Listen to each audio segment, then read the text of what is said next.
Welcome to Berlin. Thank you. This is your first TOA, right? It's my first TOA, yeah, absolutely. All right, cool. We met years ago. Many years ago. Sort of on the sidelines of another conference. You were doing photography at the time, portraits of the speakers. I thought it was just the conference photographer, as that goes. Then someone kindly pointed out to me, that's Kevin Abosch. You know that, right? And turns out you were famous for doing some photography work in Ireland before a lot more. And I'm going to quote this because so we're going to start it with this. One of our mutual friends who will remain unnamed is Connor Murphy. He sent me this, just to give you some background. Here are some random facts about Kevin, in case you want to throw them in. Kevin produced a rap album with Tupac's brother. True? Sort of true. Kevin designed bikes in the Tour de France. Sort of true. You were in Berlin when the wall came down. Very true. The Jet Propulsion Laboratory used a lubricant that you designed. True. So how do I describe you? Like, how do I describe an artist, tech entrepreneur, businessman? I identify as an ontologist, somebody who's concerned with matters of identity and existence, sort of trapped in the body of an artist who does happen to work with a camera frequently. I keep one foot in technology because it interests me, and one foot in art. And when those 2 feet step on each other, that intersection is an exciting place to be. And you see this more and more, but has it always been the case for you? I think, again, it's 2 sides of the brain, I think, that need to be satisfied. And, you know, we're very familiar, I think, with how technology can inform, say, science. How technology can inform art. For instance, a new camera comes out that could afford me new possibilities, more megapixels or different type of optics, but lesser understood is how art and the abstract way of thinking that artists are comfortable with can inform science and technology. And I've had the opportunity to speak with Nobel Prize winning scientists, and they'll tell you that type of thinking, that less linear way of thinking, can yield some of the greatest leaps forward in science and technology. Not just these little incremental things, but some of these like things where they shoot way ahead. Sure. What drives you? What gets you up in the morning?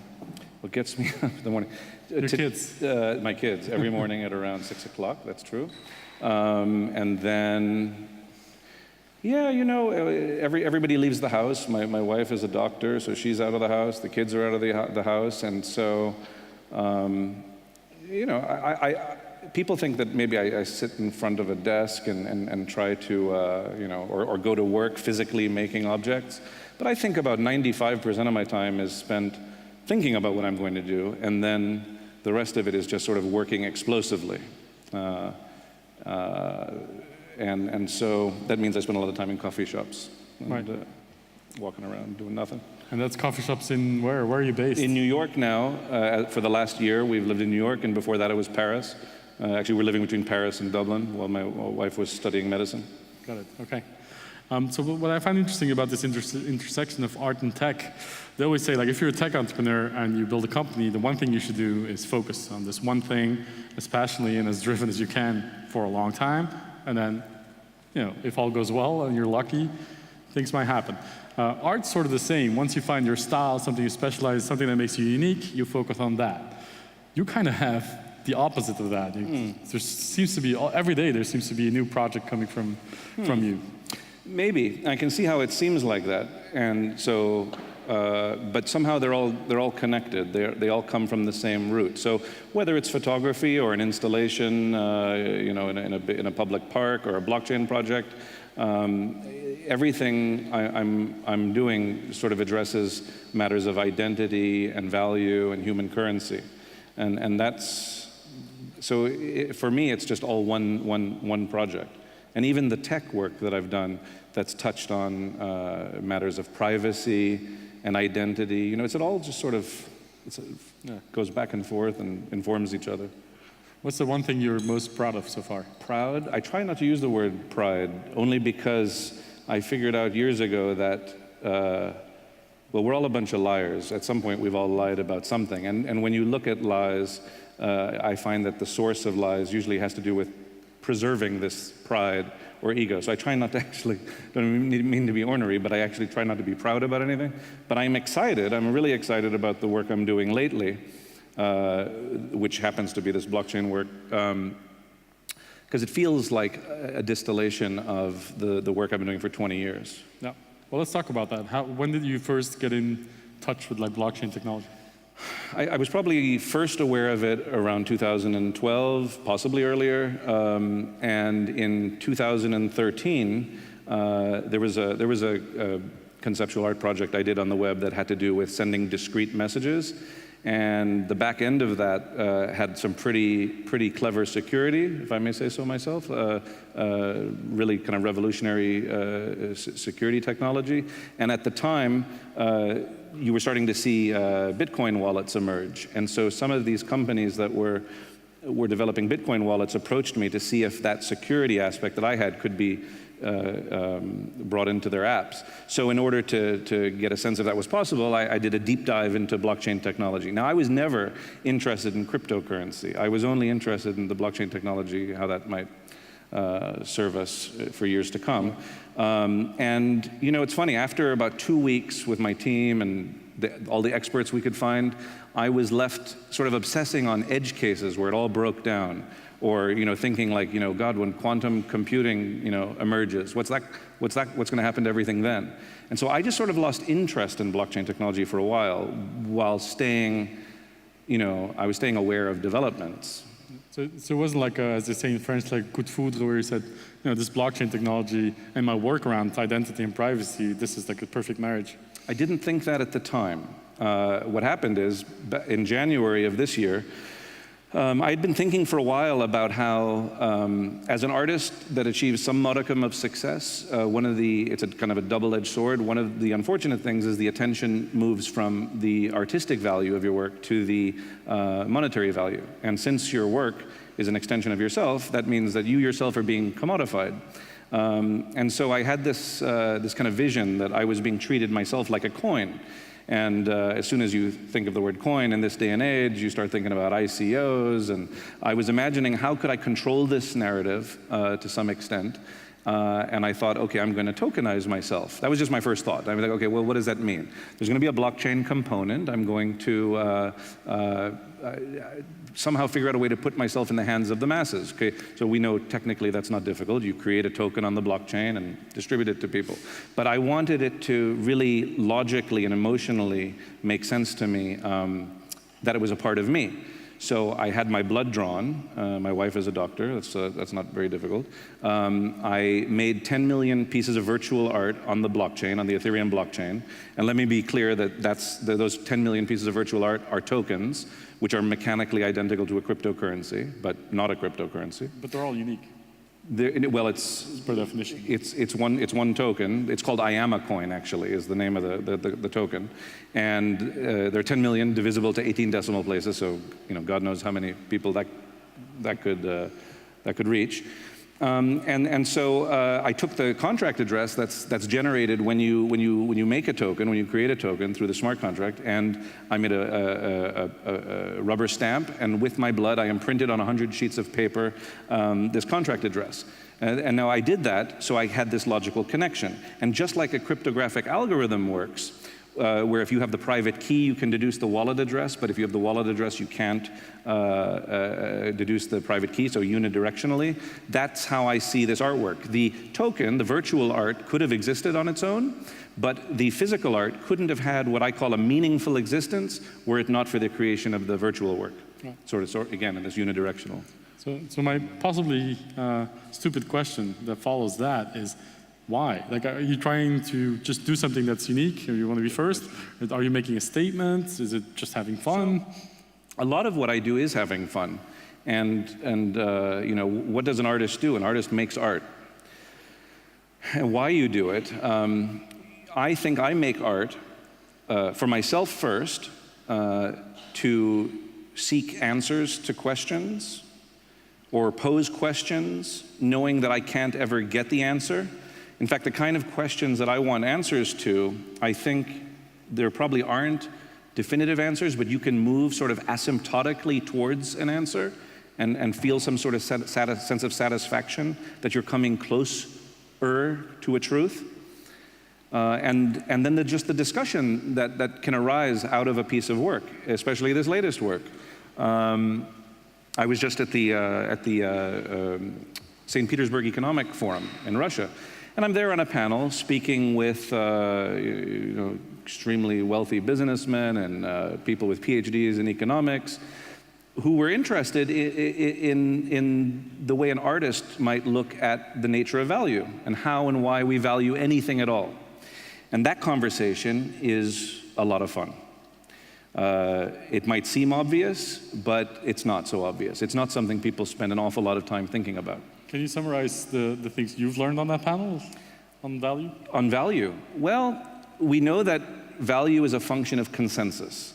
If enough people get around something and say that has value, then for that group of people anyway, it has value.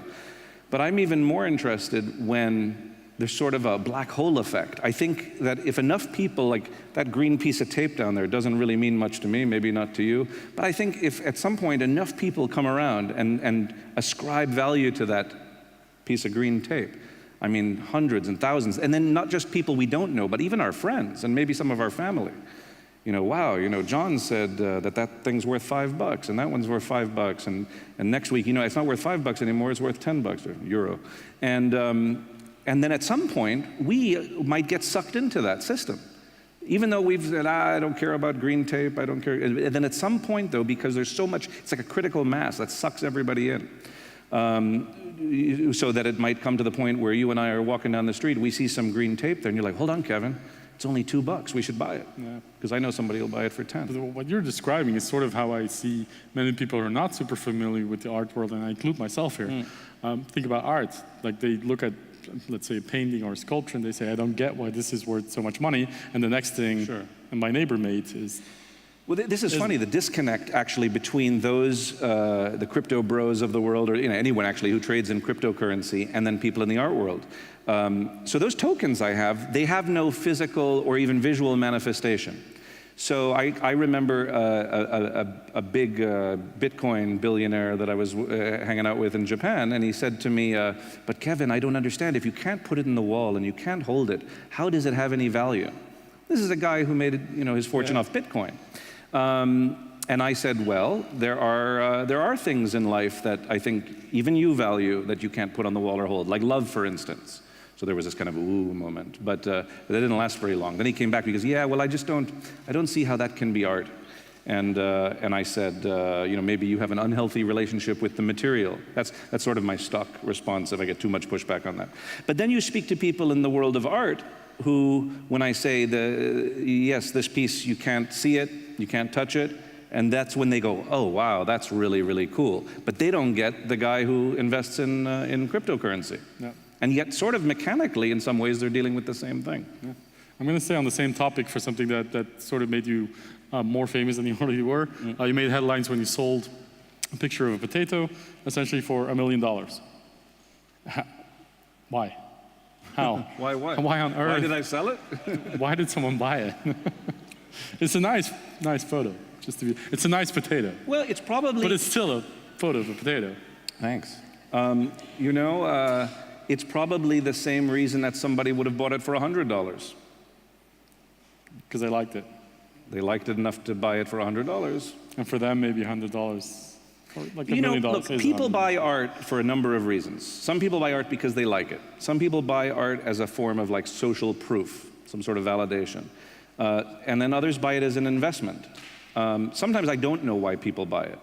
And I think, strangely, even those who really like something, they won't maybe make a purchase unless they're also somehow in the back of their head convinced that it's a good investment. It's like, what do you care about the investment if you actually are buying it because you like it? If you like it, you want to live with it. Or maybe they only want to live with it a certain amount of time before they, sell it and move on to some other piece of art. I don't know. So you mentioned this term, the crypto bros, and one of the things that really plays in that world is that you make enough money on Bitcoin or whatever, you buy a Lambo. And that brought you to another project that I'm going to let you explain it because it's such a... Right, so anybody who spends any time on social media looking at crypto chatter will see hashtag Lambo.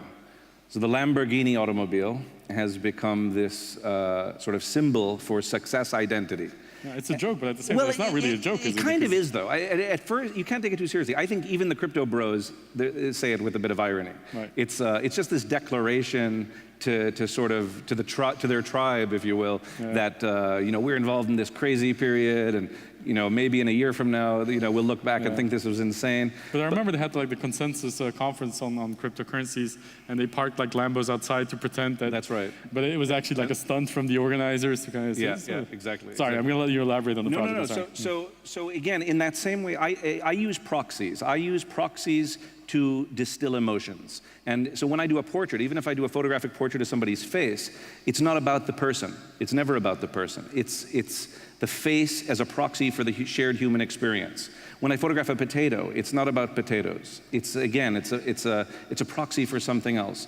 If I do an installation of oil barrels, it's not about the oil barrels.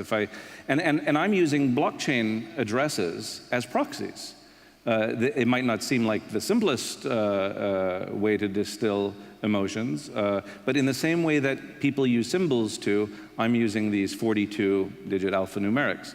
So with Lambo, I said, okay, if the Lamborghini itself is a proxy for success identity, and hashtag Lambo that everybody uses is sort of another proxy, I'm going to create a token called Y Lambo. I chose yellow Lambo. I just thought that's the epitome of Lamborghinis. Most compelling color. Well, if I would have a Lamborghini, it'd be yellow. Would it be yellow? And so I created a single token called Yellow Lambo, not as a piece of art in itself, but as this intermediary stage, this intermediary proxy to my last proxy, which was a 10-foot wide neon sculpture in glorious yellow neon.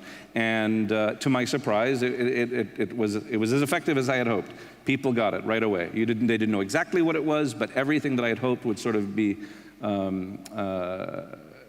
manifested in this sculpture, it was. Right. So another thing that strikes me with you, almost everything you touch seems to turn into gold, or big projects, or millions of downloads, or lots of attention. But I'm assuming that there's a lot of things that you try that you think will take off and doesn't. What do you think is the reason for those failures, quote unquote? Well, certainly part of the creative process, and I imagine there isn't an artist alive a successful artist alive, or even a happy artist alive, who doesn't consider destruction part of the creative process. It has to be. It has to be. Because sometimes you're just trying things, or sometimes you make mistakes. And I think that's one of the. I think that's an important trait to have as an artist, whether you're a writer or a painter or whatever type of creative you are, that you know when something isn't right and you need to paint over it or destroy it. Right. Yeah. So this whole convergence between tech and art and culture, you see this a lot. You just walk around here. You walk around South by Southwest. I can't assume that you will say that's not a good thing, but are there any disadvantages to all this merging of arts and creativity and tech? Disadvantages? No, I don't think so. No, I don't think so. I mean, I saw a syllabus from the 60s, I think, in the MIT Media Lab, and it was phenomenal how they showed that they understood the value of interdisciplinary studies in a way that I think has been lost and maybe is coming back now. But that that a student would go and listen to a nuclear physicist, and then half an hour later go into a lecture with Robert Rauschenberg, and then go, do another session with a poet, and then back to maybe a chemist, and understand that they're all linked together, and having an understanding of all these things and the interplay can create great value in the individual and for society. I think that's because it touches different parts of your brain and it sort of mixes all up. Speaking of brain, your last project with the EEC, what do you call it, EEC? Oh, the EEG cap? Yeah, can you briefly explain that one? So this is something that, here's an example of something that probably shouldn't have gotten so much attention.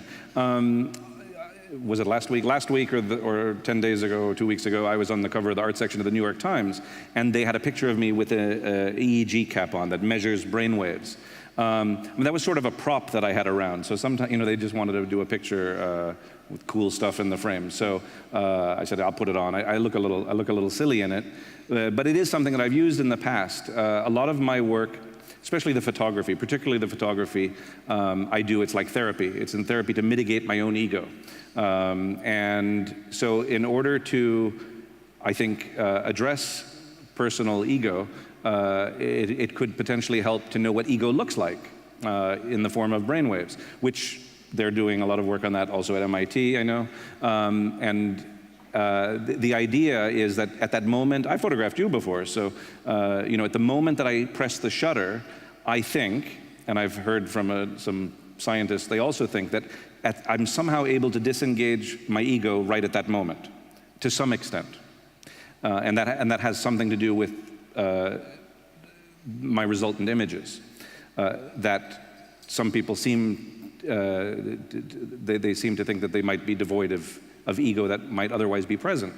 So the idea would be you measure the brain waves at the moment before actuation of the shutter, at the moment of actuation, and at the moment after actuation, and see if there's any sort of discernible difference that might inform you as to engagement of ego. And so that's all that was. That I had that around for those experiments. Great. They made it sound like every time I do a photo shoot, I have this silly hat on, but I don't know. Well, I think it's a good picture. I like it. From all of these projects, do they come out of your mind 100%, or do you get inspiration from other people who are trying to do things with blockchain and art? So, inspiration you draw from a lifetime of being exposed to things. I can't remember the last time where I saw something and that triggered an immediate idea. What about something that you saw that you thought, I wish I would have thought that about? I wish I would have thought? No, I don't think that either. I mean, those type of thoughts, though, you have in your 20s, I think. Right. So, in my 20s, I was very concerned, particularly with my photography, that it wasn't cool enough. I think you're concentrating, when you're younger, I think, a lot more on the superficial, the aesthetic. Right. It's just so boring, it's so mannered, it's so traditional. It's like typical insecurity, inferiority complex, if you will. But then I think with time and age, you start to realize, that hopefully there's this thing that you do potentially, you don't want to fight with yourself, you want it to be natural. And so the thing that I do naturally is what I do. I don't fight against that. I think a lot of entrepreneurs go through that phase as well. They call it imposter syndrome, they call it, Exactly. Like, well, what am I doing here? Even on stage, why am I here? But what do you think tech entrepreneurs, because you meet a lot of entrepreneurs in the tech world, or outside, just businessmen in general. Do you think they can draw lessons from your work, or the art world or art industry in general? That's a good question. Well, I would like to think we can all learn something from art. I think art it's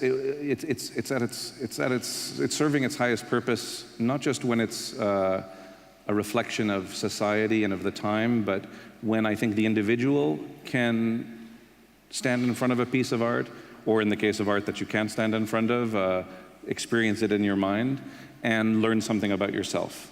That's, I think, the highest purpose, I think. And so in that sense, sure, I think that anybody with a runaway ego, and I'm not saying that people in tech entrepreneurs have big egos. There might be a few. They do. But anybody who does can probably benefit from self-reflection, and sometimes art can be the thing that facilitates that. Absolutely. We're going to go to the questions from the audience. Just one last one from me. Have you ever seen anything in the world that you operate, like this intersection between blockchain technology and art, that you think that's going too far, that's just not? Oh, so actually, the fact that I'm here is testament to the zeitgeist around blockchain. I'm here because I happen to be an artist working in blockchain. And a lot of the press I've been getting lately is because I'm an artist that just happens to be working in blockchain. And I'm using it as a method to make art. It's not so much a comment on the technology, it's just a method. It's the same way I pick up paint or a medium, a canvas or a block of wood. And when I look around, it's not a big thing. People are like, is this a movement? I don't think it's a movement, at least for me it's not. It's just a function of the time we're in. So I don't see a lot actually out there. Like, about like crypto kitties, I don't think, I'm not even sure they consider it art. That's like digital Beanie Babies, So I people ask me a lot, what do you think about crypto kitties? I'm like, don't think about it too much. I mean, it's also what's in a name, right? What's art, what's not. That's another half hour. We don't have. At least. I'm sorry. Can ego be separated from vanity? I'm drawing from the audience questions now. Ego. That's a big one, Jesus. Who asked that question? No. Can ego be, let me think if I can even answer that. From vanity? No, probably not. Probably not. What's the best way for an artist to attract attention? The best way... It's like a marketing, growth hacking, of course. Well, I think there are a lot of, attention is easy. Even with all the noise these days, it's easy. I could get up right now, strip off my clothes and urinate on this guy and probably make news. At least in Germany we'd make news. Yeah. Or maybe everywhere but Germany we'd make news. I don't know. What if I do it? What is the best way to realize the value of time? Jesus, so deep questions. You're all so deep. The best way, that's interesting. The best way to, I'm sorry, I'm just thinking, somebody the other day said something about smoking weed and that elongates time and stuff. I wouldn't advocate that. Realize the value of time. I don't know, but I will comment on it and say that over time, things that I would never have imagined were possible actually happened. Just like if you have a piece of meat on the stove, in the back of the stove, if you leave it there for 4 days, the level of tenderness that you're going to achieve is just phenomenal. Things that I did in 1989 in Berlin that I thought were insignificant, with time, created a remarkable store of value in objects that, had I known this would happen, I would have created more back then. So I think the best way to realize the value of time is to look at things you did as far back as you possibly can. It probably works the other way around as well, right? Where something is valuable for a second. And then... That's true too, yeah. Can you explain your thought process while creating the potato photo? This is not a deep question. Well, what did you aim to achieve? That's easy. I believe that any object can be used as a mirror to see something of yourself, in the same way I do with people. So the potato, I had all these thoughts about the potato being something that even from a distance was instantly recognizable, just like humans are, yet they're all so different. But I also liked, sort of metaphorically, the nature of the potato as being this thing of sort of insignificant value, kind of violently plucked from the earth, covered in dirt, cooked, fried, boiled, and taken for granted. And then when it's presented on a wall in front of you, you're forced to look at it in a different way and reconcile with it, and potentially see something of yourself in the potato and realize that you're no more important than the potato. Wow. I'm going to stay on the subject. If the potato photo is worth $1 million, what's the potato worth?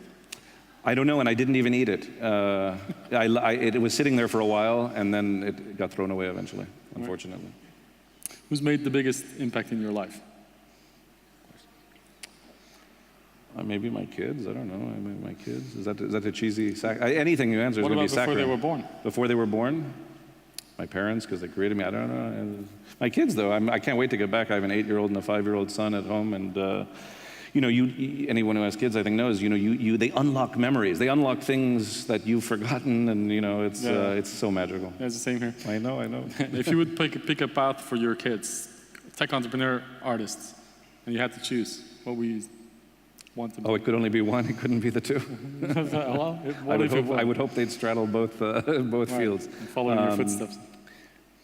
Again, I chose art over science. Ultimately, my background was science, but I went fully into art at some point because the questions that I wanted answers to, art brought me closer to the answer than science or technology could. Right. So for that reason, I would say art. Cool. So we're going to end on a very, very light question. Isn't the sense that an ego is disengaged at the moment when we do a certain activity, such as press the shutter release, just a theory in our minds? It's a very light one, thank you guys. Yes, it's all an illusion. It's all an illusion. That's the answer. How did you connect with Ai Weiwei? Did you have any collaboration? I saw you met him, yeah. A couple days ago, Ai Weiwei and myself collaborated on something that's a blockchain project. We essentially tokenized our shared priceless moments. The idea was that two people or a group of people can have moments that are priceless. I mean, there are things that are priceless. But sometimes it's hard for people outside of that circuit to relate to it. Unless you create a mechanism and ascribe value to it, so it's more relatable. It's a little bit perverse, but at the same time, it's an effort to make something priceless relatable by ascribing value to it, which society does all the time by saying when people are born, that person has potential and that person doesn't. Great. Yeah. I'm going to pick the last one because I think it's a really good one. What creative advantages does making art in cryptocurrency have that photography doesn't offer? What creative process advantages does making art in cryptocurrency have? Oh, I see. The reason I'm confused is that term cryptocurrency again. I have nothing to do with cryptocurrency. No, it's blockchain technology. Yeah, I just use cryptographic algorithms, to the extent that they manifest in blockchain addresses as proxies to distill emotions. And it's not like you stop doing photography because you're now in blockchain technology. No. And photography, by the way, is something that I sort of have to do. If I don't do it for a certain period of time, actually photographing people is something that I have to do.